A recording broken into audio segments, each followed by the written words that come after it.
तो चलिए आगे पढ़ते हैं। जैसे दिल्ली, कलकत्ता और बम्बे में Connaught place, Daryaganj, new market और बड़ा बाजार होता है, वैसे ही चांदपुर का अपना एक सुपरमार्केट था। ये सुपरमार्केट तब बना जब 70 के दशक में सरयू नदी से सटे गांवों को बाढ़ से बचाने के लिए टीएस बांध का निर्माण हुआ।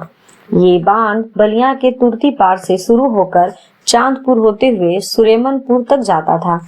तुर्ती पार से सुरेमनपुर जाने के कारण इस बांध का नाम अखबारों में टीएस बांध रख दिया और बिजनेस के देसी विशेषज्ञों ने इसके किनारे हर गांव का एक सुपरमार्केट बसा दिया। चांदपुर के सुपरमार्केट की विशेषता ये थी कि यहाँ एक ही दुकान पर सारी चीजें उपलब्ध थी, यानी लहसुन, धनिया, आटा, तेल, नमक की दुकान पर झाड़ू, बेलन, तसली भी खरीदा जा सकता था और झाड़ू की दुकान पर चूड़ी, चप्पल, चम्मच भी मिल सकते थे। चप्पल की दुकान पर तेल मिलने की पर्याप्त संभावना रहती थी और कपड़े की दुकान से चूड़ी, टिकुली, सिंदूर भी मांगा जा सकता था। यहाँ साइकिल बनाने वाला मोटरसाइकिल भी बना सकता था और मौका दिया जाए तो ट्रक और ट्रैक्टर भी। लोग उसके इस हुनर का सलाम करते। तब तक वो ब्लैक में पेट्रोल और डीजल बेचकर सबको चौंका भी सकता था।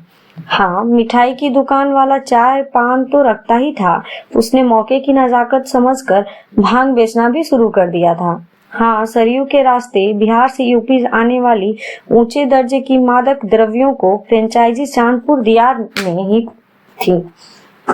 बड़ी मेहनत के बाद यहाँ उसकी छोटी मोटी शाखाएं ही छितरा पाई थी, जो ज्यादा से ज्यादा बांध के नीचे महुआ और ताड़ी के नाम से चलाती थी।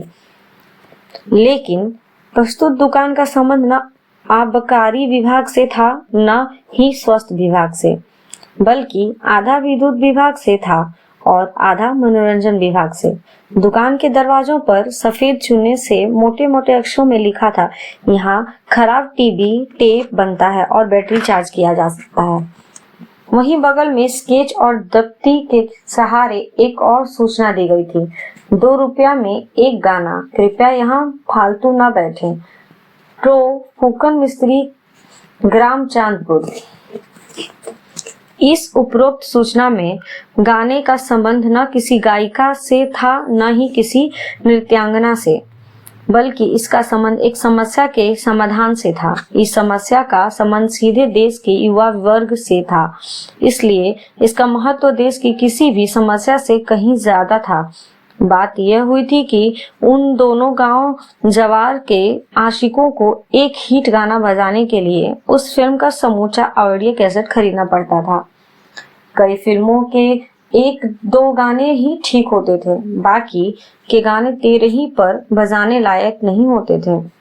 ये समस्या वाकई बड़ी समस्या थी और हर बेरोजगार युवा जानता था कि अगर 60-70 रुपए खर्च करके एक ही गाना बजाया जाए तो कभी भी कटोरा लेकर ट्रेन में गाने की नौबत आ जा सकती है। इसलिए मौका पर चौका मारते हुए उस समय हर चट्टी चौराहे पर सादे ऑडियो कैसेट में मनपसंद गाना भरवाने की दुकानें खुलने लगी थी। चांदपुर के फूकन मिस्त्री ने भी गाना कॉपी करने का एक साइड बिजनेस कर लिया था। ये बिजनेस सीडी कैसेट मार्केट में आने के बाद अपनी अंतिम सांसें गिन रहा था, लेकिन चांदपुर में इसके चलते रहने की अभी संभावना पर्याप्त मात्रा में मौजूद थी। अभी सुबह के 10 बज रहे थे और फूकन भी दुकान खुल गई थी। धूप खिलकर सीधे दुकान में आ रही थी, लेकिन दुकान के एक कोने में उजड़ी हुई टीवी के ठीक सामने विश्वकर्मा भगवान की तस्वीर थी। तस्वीर के सामने अगरबत्ती जल रही थी और दुकान के बाहर रखे साउंड बॉक्सों में गाना बज रहा था, दिल चीर के देख तेरा ही नाम होगा। गाना सुनते ही अचानक बगल वाले दुकानदार के दिल में दर्द उत्पन्न हो गया। उसने वहीं से आवाज दी, ए फूकन, तनिक आवाजिया मध्यम करो भाई। बगल वाली दुकान डॉक्टर सुखारी लाल की डिस्पेंसरी थी, जिसका हाल ही में ही सुखारी डायग्नोस्टिक सेंटर से अपना क्लिनिक एवं अपना हेलो सेंटर कर दिया गया था, क्योंकि डॉक्टर साहब ने मार्केट की डिमांड देखते हुए डिस्पेंसरी के साथ पीसीओ भी खोल दिया था। ये पीसीओ मरीजों और खासकर दिल के मरीजों के लिए अभी रामबाण औषधि की तरह काम कर रहा था। कहते हैं डॉक्टर सुखारी किसी जमाने में दिमागी चट्टी बहेरी बलिया के मशहूर हकीम डॉक्टर एम नूरानी मिले। हर शुक्रवार के यहाँ कई सालों तक कंपाउंडर रहे थे, इसलिए वो अपने उत्पाद का अनुसरण करते हुए अपने पहले मरीजों का इलाज एलोपैथिक तरीके से करते थे, फिर होम्योपैथिक और अंत में आयुर्वेदिक हो जाते थे। लेकिन पढ़ाई के दौरान स्त्री रोगों के बारे में 2-3 चैप्टर ज्यादा पढ़ लेने के कारण वो स्त्री रोगों के मामले में बिना मरीज को देखे कोई रिस्क नहीं लेते थे।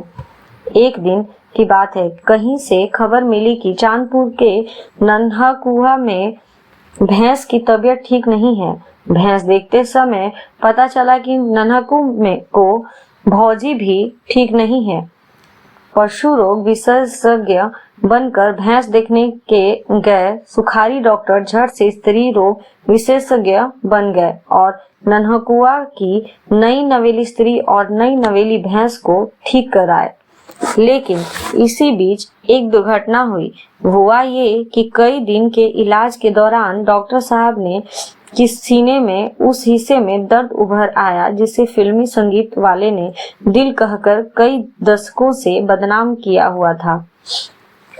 कहते हैं नन्हाकू की भैंस और मेहरारू तो डॉक्टर साहब के इलाज से ठीक हो गई, लेकिन पहली बार सुखारी डॉक्टर को अपने डॉक्टर होने पर संदेह हुआ और संदेह इतना गहरा हुआ कि दिल में हमेशा दर्द रहने लगा।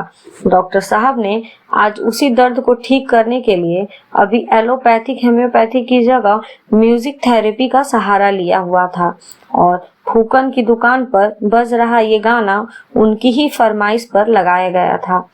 डॉक्टर साहब की आज्ञा मानकर फूकन ने आवाज कम करने के लिए हाथ बढ़ाया ही था कि अचानक सड़क पर एक साइकिल का ब्रेक लगा।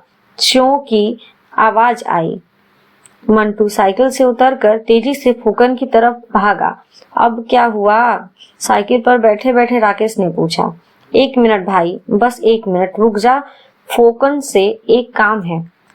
राकेश 1 मिनट 2 मिनट में अंतर समझकर मंटू की तरफ दौड़ता हुआ फूकन की दुकान पर पहुंच गया और हांफते हुए बोला, लिखो क्या? तू मेरी जिंदगी है, दिल ने ये कहा है दिल से,